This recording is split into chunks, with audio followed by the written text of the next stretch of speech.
वही राजा परीक्षित घबरा गए।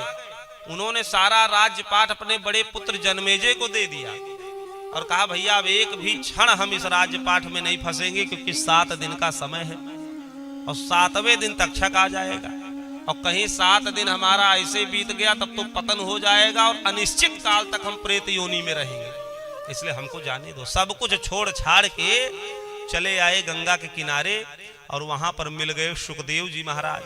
सुखदेव जी के चरणों में गिर गए और विनती की, हे भगवान इस समय इन 7 दिनों में आप ही मुक्ति का मार्ग हमको बता सकते हो, मुक्ति करा सकते हो और किसी के अंदर शक्ति सामर्थ्य नहीं है।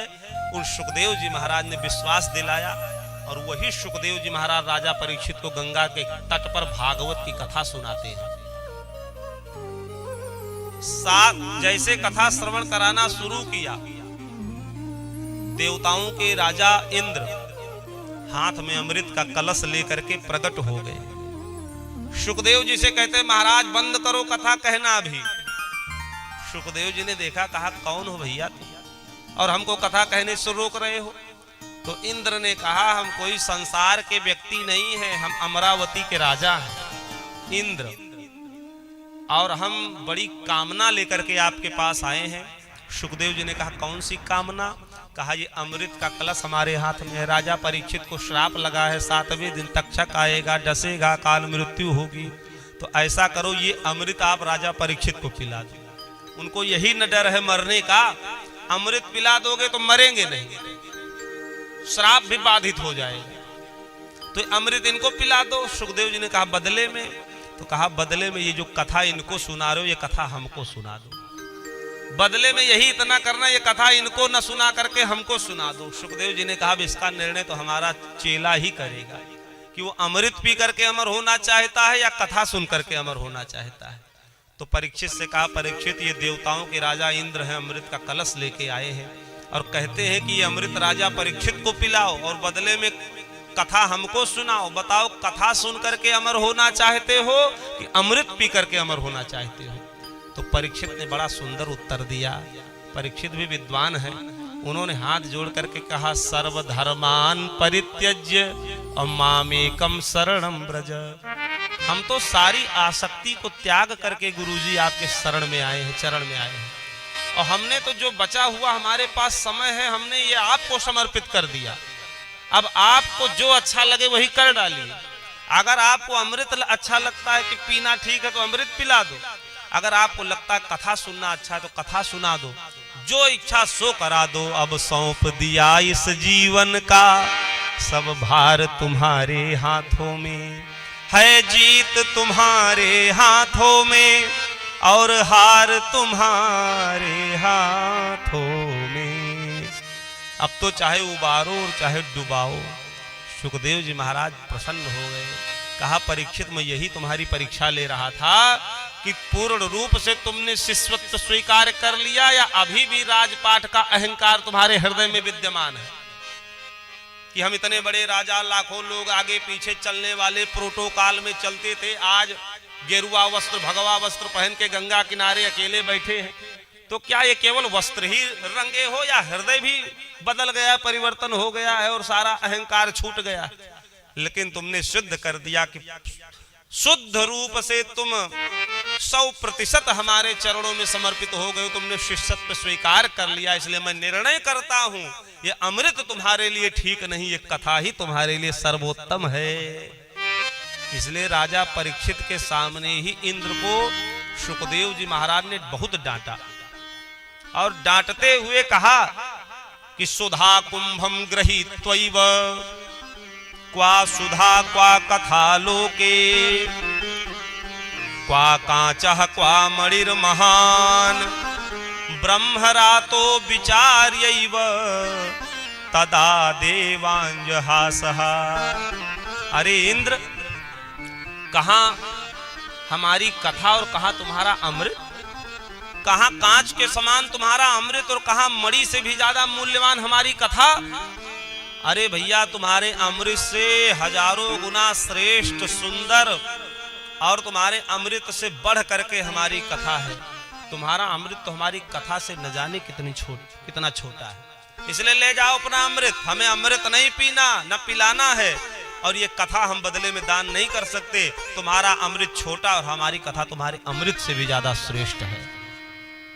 और देवताओं के राजा इंद्र निराश होकर के वापस जाते हुए यही कहते हुए गए कि धन्य है ये मृत्यु लोक के प्राणी, जो सहजता से सरलता से बैठ करके इन कानों के द्वारा भगवान की मंगलमयी भागवत की कथा को सुनते हैं।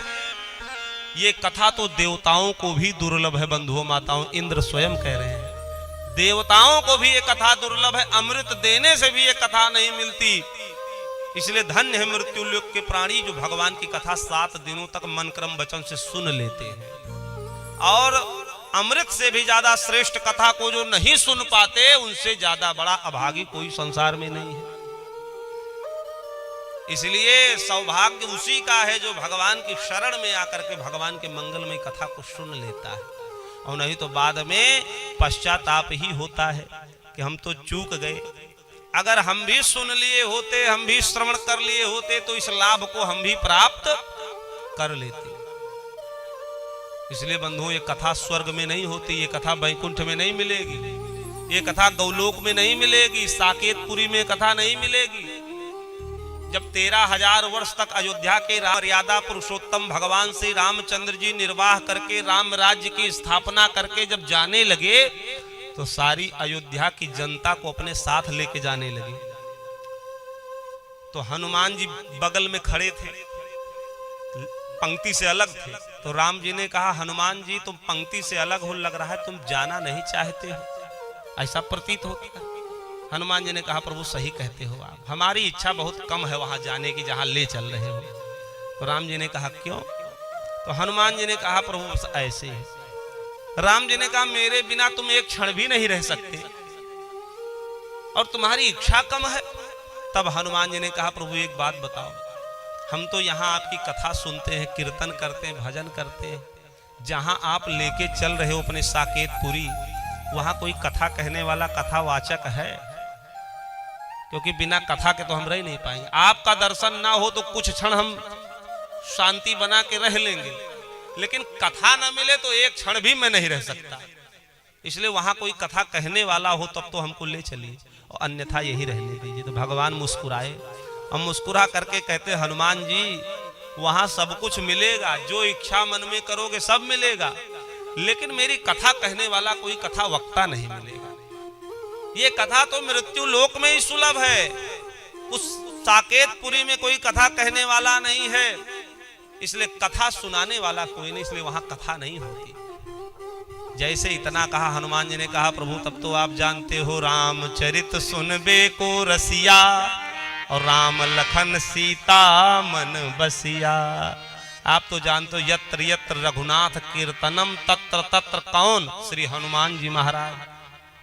हम तो आपकी कथा को सुनने के रसिया हैं, जहां जहां आपकी कथा होती वहां वहां सूक्ष्म रूप से मेरी उपस्थिति हो जाती है। इसलिए प्रभु आपकी कथा साकेत में नहीं है, इसलिए मैं आपके साथ नहीं जा सकता।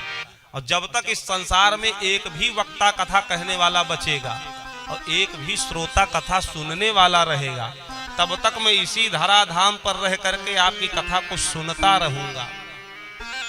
इसलिए एक कथा है कि शास्त्रों में लिखा है कि भगवान चले गए लेकिन हनुमान जी यहीं रह गए। हनुमान जी आज भी विद्यमान है, वो कहीं नहीं गए हैं, वो प्रत्यक्ष देवता आज भी हनुमान जी महाराज धराधाम पर हैं। और जहां जहां भगवान की कृपा होती है सूक्ष्म रूप से वहां वहां हनुमान जी आकर के विराजमान हो करके कथा को सुनते हैं। इसलिए हनुमान जी की पताका लगाई जाती है, उनको स्थान दिया जाता है, चाहे जो कथा हो, चाहे राम कथा हो, चाहे भागवत कथा हो, इसीलिए लगाई जाती है कि हनुमान जी महाराज आते हैं और उस कथा के साक्षी बनते हैं। ऐसा आपको हमको लग रहा है केवल हम ही आप कथा सुन रहे हैं, हम आप तो दिखाई दे रही इन आंखों से कि हाँ ये फला व्यक्ति बैठा है, ये फलाने बैठे हैं, लेकिन जो मुक्त आत्माएं हैं वो अनेकों आत्माएं हजारों की संख्या में हमारे और आपके सामने उपस्थित होकर के इस भागवत की कथा को सुन रही हैं। इनको ना हम देख सकते इन आंखों से, ना आप देख सकते इन आंखों से। वो मुक्त आत्माएं, वो पूर्वज पितर, वो सब उपस्थित होकर के भगवान की कथा को सुन रहे हैं। अब वो हमको देख रहे हैं लेकिन हम उनको नहीं देख पा रहे हैं। इन आंखों से हम उनको नहीं देख सकते। तो ये कथा पावन और मंगलमय कथा है बंधु। इंद्र दुखी होकर के वापस चले गए। राज्ञो मोक्षम तथा वीक्ष पुरा धाता विस्मितः और सत्यलोके तुलाबध्या तोलयत साधनान्यजः। जब 7 दिनों तक सुखदेव जी महाराज ने राजा परीक्षित को कथा सुनाई और 7वें दिन राजा परीक्षित की मुक्ति हो गई, भगवान के धाम चले गए, तो ब्रह्मलोक में बैठे ब्रह्मा जी ने विचार किया भागवत की कथा में इतनी बड़ी शक्ति कि श्राप लगे राजा परीक्षित को मुक्त कर दिया। इस कथा में कितनी बड़ी शक्ति है जो प्रेतों को भी मुक्त कर देती है। तो उन्होंने कहा आज इसका निर्णय हम करके रहेंगे कि इसमें ज्यादा शक्ति है कि अन्य ग्रंथों में। तो ब्रह्मलोक में बैठे हुए तराजू उठाया और तराजू के एक पल्ले पर संपूर्ण वेद पुराण शास्त्र रख दिया और दूसरे वाले पल्ले पर जैसे भागवत महापुराण 12 स्कंद 335 अध्याय 18,000 श्लोकों से सुसज्जित भागवत की पोथी जैसे दूसरे पल्ले पर रखे तो सारे साधन हल्के हो गए और सब पर भारी श्रीमद् भागवत की कथा हो गई। ब्रह्मा जी ने दोनों भुजाएं उठा करके स्वीकार कर लिया कि भगवान की कथा, ये भागवत की कथा संपूर्ण वेद पुराण शास्त्रों का सार तत्व है, इसलिए ये ग्राह्य है, ये सुंदर है और जीवों को मुक्त करने की शक्ति और सामर्थ्य रखता है। धन्य है भगवान की कथा। ये कथा हमारे आपके जन्म जन्मांतर की व्यथा को मिटा करके शुद्ध सात्विक बनाने की शक्ति और सामर्थ्य ये कथा रखती है।